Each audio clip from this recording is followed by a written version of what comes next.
Hello guys! Ayan. Gusto ko lang i-vlog or i-document yung mangyayari sa buhay ko. Nag-iisa ako ngayon. Ano ngayon? April 2. April 2, 2025. So, ngayong April, start na ng bagong buhay ko. Maraming tumatakbo sa isip ko. Marami nangyari. Hindi ko na kailangan pang ikwento kung ano nangyari. So, sa ngayon, marami akong bills. I decided na mag-push through na lang sa business.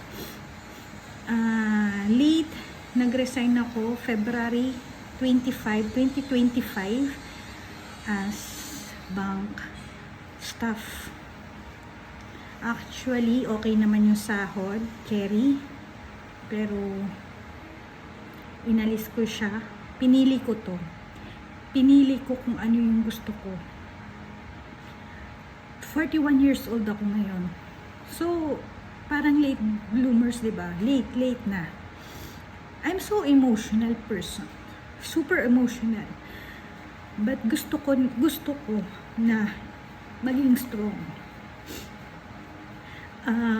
Nakikita ng mga tao na strong ako. Yes. Ayokong ipakita na mahina ako. Kasi kailangan maging strong sa lahat ng takbo ng buhay. Look, wala akong makeup. Humaharap ako sa inyo. But this video is for me. So that may mababalikan ako kung mababalikan ko pa man ba. Kung magiging successful ba ako sa pinili ko. Itong pinili kong landas. Let's see. Ang lakas ng loob ko. Wala akong pera. Wala akong pondo. Ang laki ng utang ko sa bangko, sa credit cards dahil sa business. Kumuha pa ako ng isang bahay para maging office ko, maging tambakan ng mga product ko.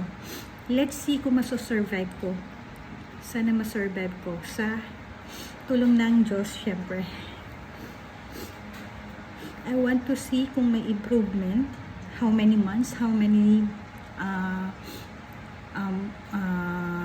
years, I don't know.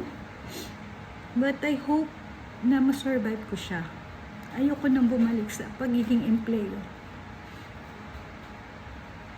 Let's see. I will tour. Let's go. Siyempre, bumili muna ako na. Ayan, bumili ako ng upuan. Let's tour. Yan. Wala pang masyadong laman. Yan, inaayos ko pa lang ito. Ito magiging tambakan natin. Storage. May gagawin pa akong isa dyan. So, ako lang gumagawa. Naglinis. Ako naglinis. So, hindi siya mali. Ako nag-ayos, naglinis nito. Dito. Second floor siya. Parang katulad ng bahay namin. And then yan. Itong first floor. Ayan. Yun mga products ko. Yan palang products ko. Yung iba nasa main house namin. Ayan. Yan yung bahay na inupahan ko.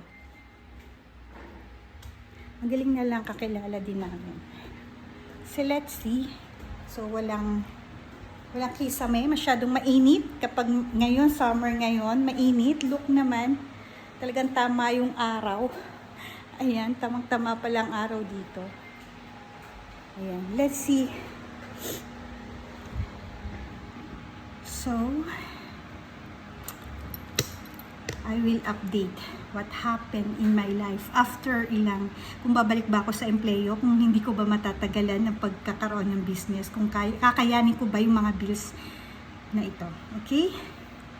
Thank you. Bye-bye.